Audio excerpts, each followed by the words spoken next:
ఇప్పుడే country delight యాప్ని download చేసుకోండి. Download the country delight app now. ప్రస్తుతం మనతో పాటు నెల్లూరు నుంచి లైవ్ కాల్లో అందుబాటులో ఉన్నారు అరుణ గారు. మనందరికీ తెలుసు, గత 2-3 రోజులుగా ఆవిడ సోషల్ మీడియాలో చాలా వైరల్ అవుతున్నారు. కొన్ని రకాల ఇష్యూస్ మీద ఆమెతో ఇప్పుడు మాట్లాడి ఆమె ఏమనుకుంటున్నారు, అసలు ఎందుకు అలా చేశారు తెలుసుకుందాం. నమస్తే అండి అరుణ గారు. నమస్తే అండి. అరుణ గారు, మొత్తం ఎక్కడ చూసినా మీరే కనిపిస్తున్నారు, మీరే వినిపిస్తున్నారు. ఫుల్గా మీ వీడియోస్ అన్నీ వైరల్ అయ్యాయి. ఎలా అడగాలో కూడా నాకు అర్థం కావట్లేదు. ఒక జీవిత ఖైదు పడినటువంటి వ్యక్తితో మీరు హాస్పిటల్కి వెళ్ళి రకరకాలుగా బిహేవ్ చేస్తున్నటువంటి వీడియోస్ అన్నీ వైరల్ అయ్యాయి. అసలు జీవిత ఖైదు పడి అతనికి హెల్త్ బాగాలేక హాస్పిటల్లో ఉన్నటువంటి వ్యక్తి దగ్గరికి మీరెందుకు వెళ్ళారు, అసలు మిమ్మల్ని ఎలా అలౌ చేశారు అనేది అందరిలో ఉన్నటువంటి డౌట్స్. జైలు సూపరింటెండెంట్ గా ఉన్నటువంటి అప్పట్లో శ్రీరామ రాజారావు గారు వాళ్ళ కుటుంబ సభ్యులకు ఒక లేఖ రాస్తారండి. ఆ లేఖలో ఏం మెన్షన్ చేస్తారంటే, ఫలానా హాస్పిటల్ దగ్గర పడినటువంటి ఆయనకి చెయ్యి విరిగింది కాబట్టి హాస్పిటల్లో మేము ఇట్లా పెట్టున్నాము, ఆయనకి సహాయకురాలు అంటే కేర్ టేకర్ కావాలి, మీ కుటుంబంలో ఎవరైనా కేర్ టేకర్ గా ఉండమని లెటర్ రాస్తే వాళ్ళ నాన్నగారికి 74 years, వాళ్ళ అమ్మగారికి 65 years అండి. వాళ్ళిద్దరు కూడా ఒక మనిషి చెయ్యి విరిగి ఉన్నటువంటి మనిషికి, బెడ్ రెడ్ లో ఉండే మనిషికి సేవలు చేసేంత స్టామినా ఉండేవాళ్ళు కాదండి. ఆయన పెళ్లి చేసుకోబోయేటువంటి, నాకు లాస్ట్ ఇయర్ ఫిబ్రవరిలో నాకు ఎంగేజ్మెంట్ అయిందండి. వాళ్ళ ఫ్యామిలీ మా ఫ్యామిలీ ఒప్పుకొని ఎంగేజ్మెంట్ కుదుర్చుకున్నాను. ఆయన బయటకు వస్తే పెళ్లి చేసుకోవాలని. కాబట్టి ఆయన కాబోయే భార్య కదా అనేసి నాకు వాళ్ళు ఆ లెటర్ చేర్చమని ఆయనకి బదిలిస్తే ఆయన తెచ్చి నాకు ఇచ్చారండి. అది నన్ను ప్రిజన్ వార్డ్ దగ్గర పిలిపించి ఆయన తీసుకొచ్చి ఆ లెటర్ నాకు ఇచ్చారండి. ఆ లెటర్ నేను తీసుకొని ఆ ప్రిజన్ వార్డ్ లో ఉన్నటువంటి గార్డ్ లో, వాళ్ళు గార్డ్ ఉంటదండి, ఏఆర్ గార్డు, ఆ గార్డ్ లో నేను ఆ లెటర్ సబ్మిట్ చేస్తే వాళ్ళు నన్ను అలో చేశారండి. అలో చేసిన తర్వాత ఆ పక్క రోజు నేను ఆయనకి కేర్ టేకర్ గా పక్క రోజు నుంచి నేను కొనసాగుతున్నాను. ఆ క్రమంలోనే ఆయనకి నేను గవర్నమెంట్ హాస్పిటల్ ఆపరేషన్ చేయించాను. ఆపరేషన్ చేసిన తర్వాత నుంచి అండి ఆయనకి యూరిన్ కానివ్వచ్చు, తర్వాత ఆయన బాత్రూమ్ పోతే కానివ్వచ్చు, అన్ని కూడా నేను దగ్గరుండే చూస్తున్నానండి. ఆయన బాత్రూమ్ పైన డైపర్లు మార్చుకోవడం కానీ, యూరిన్ పైపు కూడా ఆయన వేసేదానికి వాళ్ళకి డాక్టర్స్ కి వాళ్ళకి సహకరించలేదేమో, లేకపోతే వాళ్ళు వేయలేదు, నాకు ఇది గుర్తులేదు, కానీ యూరిన్ పైపు కూడా వేయలేదండి. నేను వాటర్ బాటిల్స్, ఖాళీ వాటర్ బాటిల్స్ తెప్పించుకొని ఆయన యూరిన్ ఆ వాటర్ బాటిల్ లో పట్టుకొని పోయి బాత్రూమ్ లో పారబోసి వచ్చేదాన్ని. చిన్న బిడ్డని, పసిబిడ్డని చూసుకున్నట్టు చూసుకున్నాను. ఓకే, కరెక్టే కావచ్చు. బట్ అంటే అసలు జీవిత ఖైదు పడింది అంటే అతను మర్డర్ చేశారని రుజువైన తర్వాతే కదా జీవిత ఖైదు పడుతుంది. అలాంటి వ్యక్తితో మీరు వివాహం వరకు ఎందుకు వెళ్ళాల్సి వచ్చింది అసలు? అంటే మీ వ్యక్తిగతం అనుకోండి, బట్ ఎందుకు అలాంటి అనేక ఛానల్స్ వాళ్ళు దాన్ని వంకరగా చూపిస్తున్నారు. ఇప్పుడు నేను మీకు చెప్పడం వల్ల జనాల్లోకి ఎక్కువ క్లారిటీ పోతుంది, అందుకని నేను దానికి స్పందిస్తాను. నా భర్త చనిపోయాడు. ఆ చనిపోయినటువంటి భర్త వాయిస్, శ్రీకాంత్ వాయిస్ ఒకలాగా ఉండటంతో నా భర్త లాగా నేను ఆయన ఊహించుకుంటున్నానండి. ఇప్పటికీ స్టిల్ ఈ పూటకి నాకు ఎప్పుడు కూడా శ్రీకాంత్ మాట్లాడితే ఒక ఊరట లభిస్తుంది. ఆయన చాలా ప్రేమగా మాట్లాడతాడు. ఆయన లాస్ట్ కాల్ నాతో జైలు ఫోన్ లోంచి ఫోన్ చేసినటువంటి వాయిస్ రికార్డ్ నేను మీకు పెడతాను, అది టెలికాస్ట్ చేయండి. ఆయన ఎంత సునీత హృదయుడో, నన్ను ఎంత ప్రేమగా మాట్లాడతాడో, ఆయనకు మతి మారిపోయిన తర్వాత కూడా ఆయన నన్ను ఎంత బాగా మాట్లాడాడు అనేది కూడా కొంచెం మీకు అర్థం అవుతుందండి. ఆ వాయిస్ రికార్డ్ కావాలంటే నేను మీకు పెడతాను. అలాగే, తప్పకుండా పెట్టండి. అంటే సేమ్ ఉంటుందా ఇప్పుడు మీ హస్బెండ్ వాయిస్, ఈ శ్రీకాంత్ గారి వాయిస్ ఇద్దరిది సేమ్ ఉంటుందా? నాకు అట్లే వినపడుతుందండి. నా చెవులతోనో, లేకపోతే నా కళ్ళతో చూస్తేనో, లేకపోతే నా చెవులతో వింటేనో అర్థం అవుతుంది. అంటే కేవలం వాయిస్ కోసమే మీరు అతన్ని పెళ్లి చేసుకోవాలని డిసైడ్ అయ్యారు? అవునండి, అతను వాయిస్ కాదు, అతని ప్రేమ కూడా చాలా గొప్పదండి. ఇప్పుడు నా బిడ్డని తన బిడ్డగా యాక్సెప్ట్ చేశాడు. మీకు ఆల్రెడీ పిల్లలు ఉన్నారా? ఒక్క బాబు ఉన్నాడండి. ఓకే. నా బిడ్డని ఆయన బిడ్డగా యాక్సెప్ట్ చేశాడు. ఇప్పుడు బయట ఉన్నారండి, బయట నేను చాలా ఫ్యామిలీస్ ని చూశాను. రెండో పెళ్లిళ్ళు చేసుకుంటున్నారు, బిడ్డల్ని యాక్సెప్ట్ చేయరు, అమ్మాయిని యాక్సెప్ట్ చేస్తారు, 6 కోట్లకు పోతున్నారు, పోలీస్ స్టేషన్ మెట్లెక్కుతున్నారు. కానీ నాకు ఇన్ని సంవత్సరాలు ఆ సమస్య ఎదురవ్వలేదండి. నా బిడ్డని కన్నది నేనైనా సరే ఆయన చాలా ప్రేమగా చూసుకుంటాడండి. నేనన్నా కసురుతానేమో కానీ ఆయన అస్సలు కసరడండి. అంత మంచి వ్యక్తి అండి. మరి అలాంటి వ్యక్తి ఎందుకు జీవిత ఖైదు అనుభవించాల్సిన పరిస్థితులు వచ్చినాయి? ఫస్ట్ ఎఫ్ఐఆర్ లో అతని పేరు లేదంటండి, తర్వాత చేర్చారంట చార్జ్ షీట్ లో. ఆ గొడవలో ఆయన కూడా సీల్ ఆఫ్ ఎఫెన్స్ లో ఉందని ఆయన ఫైండ్ అవుట్ చేసి రాశారని అది కోర్టులో డిసైడ్ చేసింది. దాన్ని నేనేం చేయలేను. 10 ఏళ్ళు పూర్తయిపోయిందండి. గవర్నమెంట్ ఇచ్చే జీవోల ప్రకారం ఆయనకి క్షమాభిక్షకి ఎలిజిబుల్ ఉంటది. ఆ గవర్నమెంట్ జీవోలు ఇస్తుందని నేను ఆశించాను. మొన్న నా గుండెల్లో బండబడిందండి జీవో నెంబర్ 71 వచ్చి. దాన్ని కూడా ఎవరో ఒక పెద్ద మనిషి పిల్లేసుకున్నాడు, కోర్టులో తేలితే ఆ జీవో వస్తే ఖచ్చితంగా నాకు న్యాయం జరుగుతుందని నేను నమ్ముతున్నాను. ఇప్పుడు మీ భర్త ఎప్పుడు చనిపోయారండి అరుణ గారు? 2013లో చనిపోయారు. ఆ తర్వాత ఈయన పరిచయం అయ్యారా?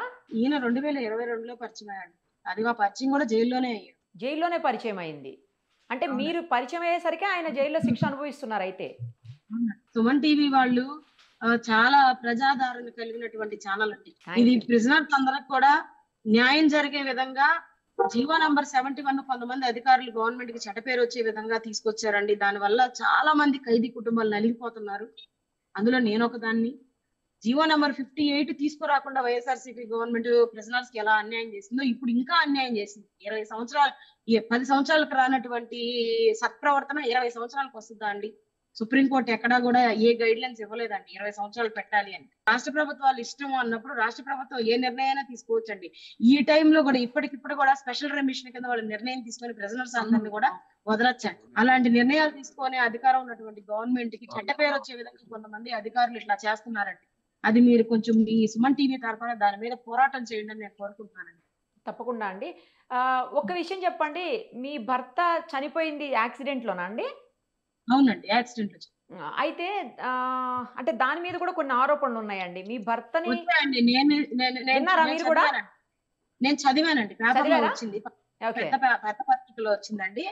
అది ఆ పత్రిక రాసినటువంటి వాళ్ళకి మనసు ఉందో లేదో నాకైతే తెలియదు. కానీ నా భర్త గొంతు కోసమే నేను ఒక ఖైదీని పెళ్లి చేసుకోవాలని ఆరాటపడుతున్న వ్యక్తిని నా భర్తని నేను ఎలా చంపిస్తాను?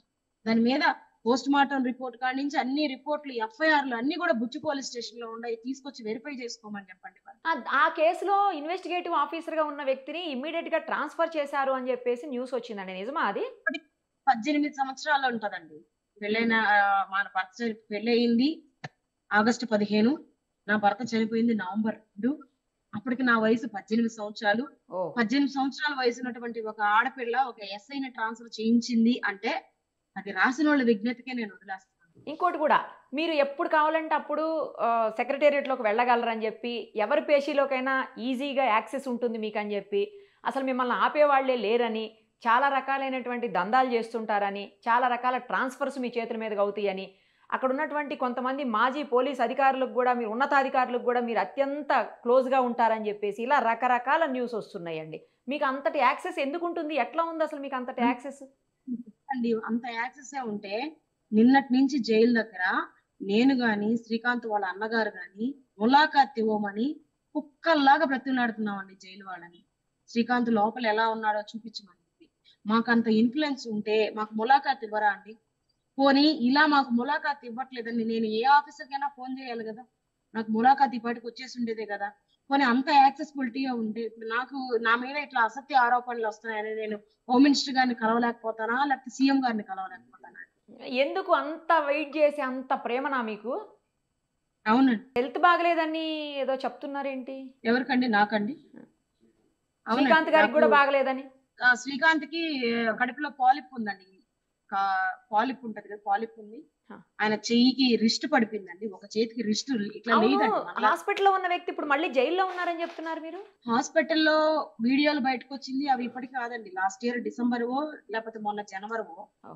పాత వీడియోలు అవి కావాలని ఎవరు ఒక అబ్బాయి పెట్టాడు, ఇప్పుడు జైల్లోనే ఉన్నాడండి. మీకు సంబంధించిన వ్యక్తే బయటికి తీసారా ఏంటి ఆ వీడియోస్?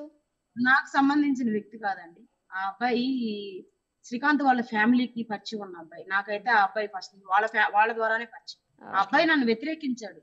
వద్దునా ఆయన క్యాస్ట్, ఆ క్యాస్ట్ వాళ్ళని మనం నమ్మకూడదనా, ఆ క్యాస్ట్ వాళ్ళు మోసం చేస్తారన్నా, ఆమెను పెళ్లి చేసుకోవద్దన్నాను అని చెప్పాడు. అప్పుడు నేను అబ్బాయిని దూరంగా పెట్టమని శ్రీకాంత్ చెప్పాను. అక్కడి నుంచి మా మధ్యన వార్ స్టార్ట్ అయ్యి ఇంతకాడికి నన్ను రోడ్డు మీద తీసుకొచ్చేసింది. ఓకే. అసలు ఏమీ ఆస్తిపాస్తులు లేనటువంటి మీరు ఇప్పుడు కోటీశ్వరరాలు అని కూడా బయట న్యూస్ స్ప్రెడ్ అయిందండి. అంత ఆస్తులు ఎలా సంపాదించగలిగారు? నాకు ఆస్తులు ఏమీ లేవండి. మా నాన్నకి ఇల్లుందండి, మా నాన్నకి కారు ఉంది, ఇప్పుడు తిరిగేది కూడా ఆ కారు. మా అమ్మ, మా చెల్లెలు, నా కొడుకు ఒకే ఇంట్లో ఉంటారండి. మా చెల్లెలు చిన్న ఉద్యోగం చేస్తుంది, బొట్టికి నడుపుతుంది. ఆమె మమ్మల్ని అందరినీ చూసుకుంటుంది, ఇంకా పెళ్లి చేసుకోలేదు. ఇప్పుడు ఇతనికి ఆల్రెడీ పెళ్లి అయిందా అండి? ఇదే ఫస్టా? శ్రీకాంత్ కండి పెళ్లి కాలేదండి. ఆయన పెళ్లి చేసి ఆయనకి ఫస్ట్ అండ్ లాస్ట్ లవర్ అయినా పెళ్ళమైనా నేనే అండి. సో ఇప్పుడు ఎప్పుడు బయటకు వస్తారా అని వెయిట్ చేస్తున్నారేమో అయితే మీరు ఇక. అవునండి. సీఎం గారి వరకు ఈ వార్త వెళ్ళేటట్టు చూడండి, ఆ జీవో మారేటట్టు కూడా కానీ అసలు మీకే ఎక్కువ యాక్సెస్ ఉంది అంటున్నారు కదా. అంటే వేరే ఛానల్స్ తోట లేకపోతే వేరే వాళ్ళతో పని ఏముంది, మీకే బోర్డు అంత యాక్సెస్ ఉంది. మళ్ళీ ఆ యాక్సెస్ మధ్యలో కొద్ది రోజులు సైలెంట్ అయ్యి మళ్ళీ ఇప్పుడు మీరు సెక్రటేరియట్ కూడా వెళ్తున్నారు అని అంటున్నారు కదండి. లేదండి. నేను 2 సార్లు శ్రీకాంత్ వాళ్ళ నాన్న తీసుకొని రిప్రజెంటేషన్ పెట్టేదానికి వెళ్ళాను. అదర్వైజ్ అంత ఇన్ఫ్లుయెన్స్ ఉంటే నేను ఎందుకంటే ఛానల్స్ వాళ్ళని ఇలా బతులాడతాను, నేనే పోయి సీఎం గారికి రిప్రజెంటేషన్ ఇస్తాను కదా. అసలు మీరు ఏదైనా పార్టీలో మీరు ఉన్నారా? పార్టీలో ఏదన్నా మీరు యాక్టివ్? నేను ఎలక్షన్స్ ముందు వైఎస్ఆర్సీపీకి రాష్ట్ర కార్యదర్శిగా ఎన్నిక కాబడ్డాను. ఓకే. తర్వాత ఆ నెలలోనే నేను మళ్ళీ పక్కకు వచ్చేసాను. ఏ రాజకీయ పార్టీ తోటి మీరు ఇప్పుడు అనుబంధంగా లేరైతే? ఇప్పుడు లేనండి. నేను సంవత్సరం రోజుల నుంచి ఇంట్లోంచి బయటకు రానికుండా వస్తే ములాఖాత్కి జైలు కాడికి, లేకపోతే ఇంట్లోకే పరిమితం అయిపోయాను. సో వస్తున్నటువంటి ఆరోపణలన్నిటినీ మీరు ఖండిస్తున్నారు అయితే? తీవ్రంగా ఖండిస్తాను. నన్ను అనవసరంగా పెద్దదాన్ని చేస్తున్నారు, ఫ్రీ పబ్లిసిటీ అని. అంతేనా? పెద్దదాన్ని చేస్తున్నారా మిమ్మల్ని? అంటే ఈ రోజు మీరు నేను ఏమన్నా ఎవరిని- చేయగలరు, ఏవైనా ఆ. సరే మీరు మీ చేతుల్లో ఇట్టే అయిపోతాయి అని చెప్పేసి బయట న్యూస్. చాలా కష్టాల్లో ఉన్నాను, వాళ్ళందరినీ కలిసి నాకు సహాయం చేయమని చెప్పండి, అంతేనా? ఆరోపణ చేసి. రైట్ అండి. All the very best. Me problems అన్ని త్వరగా సాల్వ్ అవ్వాలని, మీరు ఏదైతే అనుకుంటున్నారో అది జరగాలని నేను కూడా కోరుకుంటున్నాను. ఎందుకంటే ఎవరిష్టం వాళ్ళది కదండి. ప్రేమలు, పెళ్ళిళ్ళు, లేకపోతే జీవితం, ఇవన్నీ కూడా ఎవరిష్టం వాళ్ళది. మీ ఇద్దరికి ఇష్టమైనప్పుడు దాన్ని ఎవరు కూడా ఏమీ అనలేరు, ఎవరు ఏమీ చేయలేరు. మీకు ఆల్ ది వెరీ బెస్ట్ అండి. Thank you so much. Thanks. Suman టీవీలో మీ పర్సనల్ అండ్ బిజినెస్ ప్రమోషన్స్ కోసం కింది నెంబర్కి కాంటాక్ట్ చేయండి.